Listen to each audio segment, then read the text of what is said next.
Anda menolong anak-anak korban narkoba. Kenapa Anda tertarik untuk menolong anak-anak korban narkoba?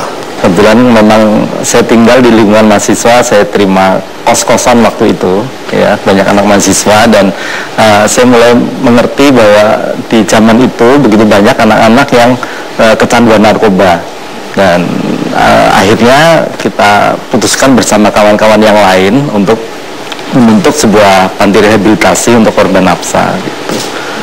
Itu awal mulanya. Nah, kemudian keterlibatan Anda untuk menolong teman-teman yang terinfeksi HIV/AIDS bagaimana? Beberapa panti di Indonesia tidak semuanya siap menerima pecandu sekaligus HIV positif, gitu. Kemudian karena saya berhadapan langsung dengan keluarga-keluarga ini untuk memutuskan menerima atau tidak ya seorang anak ini dimasuk ke panti rehab kami, saya coba pelajari kenapa sih kok pada menolak, gitu, apa masalahnya kan. Dan memang waktu itu saya lihat ternyata nggak ada persoalan yang berat, gitu, untuk menerima mereka. Nggak ada bedanya mereka yang pecandu dengan hepatitis C ditambah lagi HIV positif, gitu. Nggak ada persoalan yang mengerikan atau gimana, gitu. Menampung anak-anak atau orang-orang dengan HIV/AIDS ya di rumah Anda, mungkin buat Anda tidak masalah, tapi apakah Anda pikirkan juga bahwa Anda punya anak, punya istri, di mana risiko itu juga ada pada anak dan istri? Bagaimana Anda memikirkan waktu itu? Ya, waktu itu ya memang ketika anak-anak yang HIV positif ini mereka ada di panti rehabilitasi, belum tinggal serumah dengan saya.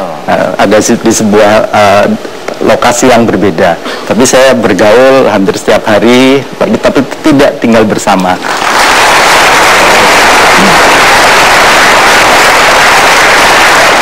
Di luar itu semua tadi, saya mendengar Anda juga menampung anak-anak yang lahir di luar pernikahan, atau anak-anak yang lahir dan tidak diakui oleh kedua orang tuanya.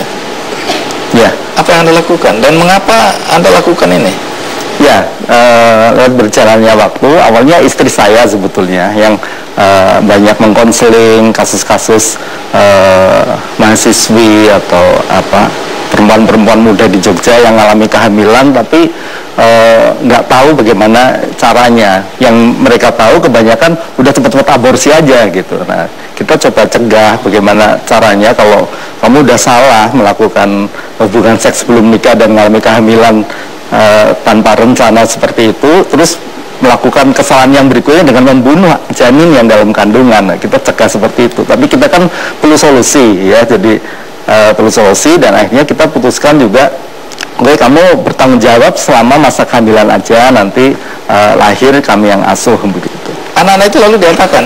Ya, ketika pertama kali kami menolong mereka, dua bayi pertama kami asuh sendiri, kami adopsi sendiri, dan bayi-bayi selanjutnya kami pertemukan dengan papa mama yang baru. Oke, untuk diadopsi ya? Untuk diadopsi. Apa yang menyebabkan pertumbuhan penyandang HIV/AIDS di Indonesia termasuk cukup tinggi, dan cara-cara penularan HIV/AIDS? Tentunya Anda berkepentingan untuk tahu. Ikuti terus Kick Andy.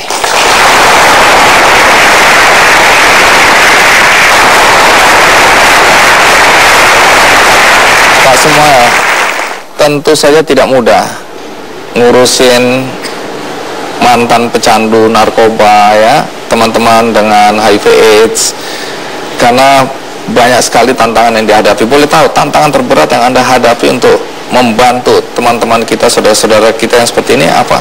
Bagaimana menolong mereka untuk tetap bertahan, ya, karena kalau mereka ini bekas pecandu narkoba suntik, ya, seringkali sugestinya muncul pada saat ada konflik-konflik, ada tekanan-tekanan tertentu, mereka pengen pakai lagi dan sebagainya. Itu tantangan terberat kami begitu. Di sini ada Bung Daniel Margwari.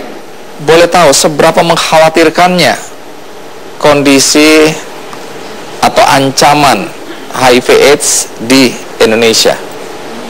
Ya, tergantung bagaimana kita melihat isu ini, tetapi kita ini kan sedang bekerja untuk membongkar gunung es, di mana diperkirakan saat ini ada sekitar 600 ribuan orang HIV positif di Indonesia. Dan saat ini sampai September 2014, orang yang tahu dirinya positif baru sekitar seperempatnya, 25%-nya, atau hanya sekitar 150 ribu. Sisanya ada 450 ribu yang lain, mereka masih belum tahu dirinya HIV positif. Kalau ada banyak orang HIV positif yang melakukan kegiatan berisiko dan dia tidak tahu dirinya positif, maka tuh penularan akan terus meningkat. Dan diperkirakan angka ini akan terus meningkat dalam jumlah yang jauh lebih besar kalau epidemi ini tidak ditekan dengan kerja sama semua pihak. Sehingga pemerintah bersama-sama dengan komunitas dan semua pihak berupaya keras mengembangkan strategi, program, dan lain-lain untuk bisa membuat lebih banyak orang tahu dirinya HIV positif. Baik.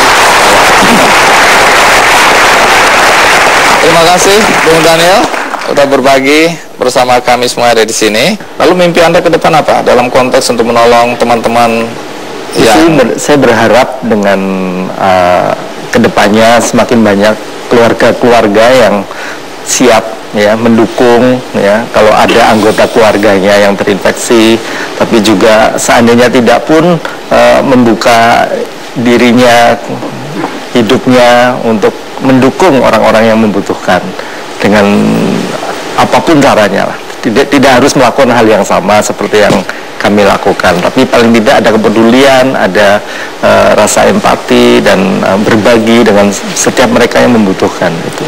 Baik, terima kasih Bapak. Ya, di sini ada Pak Dato Tahir. Pak Tahir, bisa tahu mengapa Anda merasa bahwa HIV/AIDS ini menjadi penting bagi bangsa kita? Pertama, saya tidak begitu tahu berapa penting, tetapi karena kerjasama dengan Bill Gates dan program itu mencakup 4 program. Satu adalah TBC, keluarga berencana, HIV, dan malaria. Maka dari sana kita mulai mengenal sedikit mengenai HIV. Oke. Lalu saya lihat Anda juga sudah mulai merasa bahwa pentingnya dukungan terhadap lembaga-lembaga yang peduli pada HIV/AIDS. Kalau dari cerita-cerita tadi, apa yang mengesankan bagi Anda? Saya kira ya Pak Samuel ini mengesankan. Ada orang gila di Indonesia yang... Wah, Pak Samuel, Anda dibilang gila? Ya, kalau 250 juta orang, ada satu orang melakukan hal yang aneh, menurut saya dia adalah gila. Ya. Jadi, dan kita perlu, bangsa ini perlu orang yang seperti Pak Samuel, yang peduli, yang menunjukkan bukan hanya komitmen atau slogan-slogan, tapi fakta atau realisasi yang telah dijalankan oleh beliau. Saya kira untuk itu saya pribadi sangat respect kepada Pak Daniel.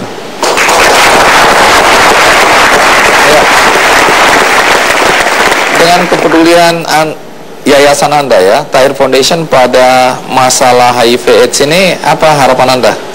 Ya, karena tadi Bapak Daniel telah menceritakan sebelumnya, ini kan sebuah konsekuensi daripada dua hal. Satu adalah narkoba, satu adalah perilaku seksual. Nah, itu yang mungkin perlu ditangani ya. Memang orang yang kena terjangkit HIV, kita perlu bagaimana mempertahankan hidupnya, karena belum ada obat yang menyembuhkan, hanya menghold untuk 15 tahun, 20 tahun. Tapi ada hal yang lebih penting, yaitu sebelumnya, sebabnya itu, yaitu tadi narkoba, yang sekarang dari koran kita tahu sudah menjalar ke segala pelosok, mulai anak-anak kecil juga mulai, itu hal yang sangat serius menurut saya, merusak bangsa ini. Kedua adalah perilaku seksual yang di luar pernikahan atau setelah menikah masih senang jajan-jajan di luar. Ini yang mungkin satu perilaku moral daripada sebuah bangsa. Saya kira dua hal itu yang malah penting untuk ditangani.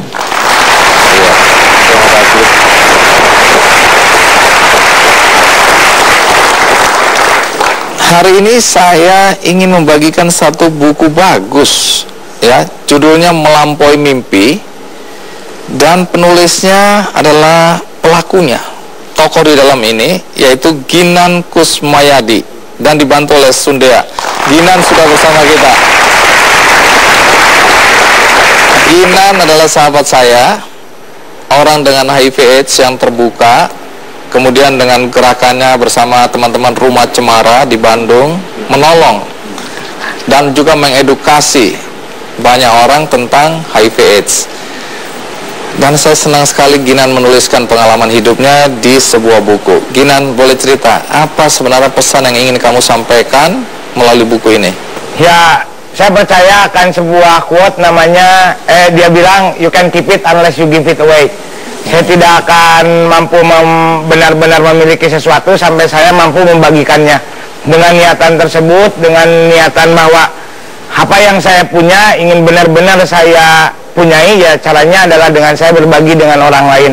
Atas dasar niat itulah saya menuliskan buku tersebut, dan dituliskanlah cerita yang ada di kehidupan saya. Buku ini akan saya bagikan untuk Anda semua yang ada di studio. Bagi Anda di rumah, Anda juga bisa memiliki buku ini melalui undian di website kickandy.com. Pak Tahir, saya dengar hari ini Anda hadir spesial untuk mendengarkan kisah-kisah luar biasa yang tadi kita dengarkan, tapi juga ingin memberikan dukungan bagi lembaga-lembaga yang menjadi medium tempat untuk berkarya, membantu saudara-saudara kita yang terinfeksi HIV/AIDS. Untuk itu kami minta kembali teman-teman, Ibu Hartini, Pak Andreas, dan Pute untuk naik ke atas podium, dan saya undang Pak Tahir untuk ke atas panggung menyerahkan sendiri dukungan apa yang hendak diberikan. Dukungan untuk lembaga.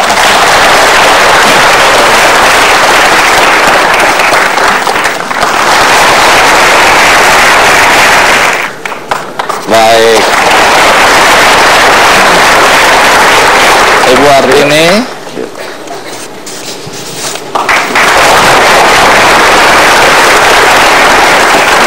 Pak Samuel. Pak Samuel.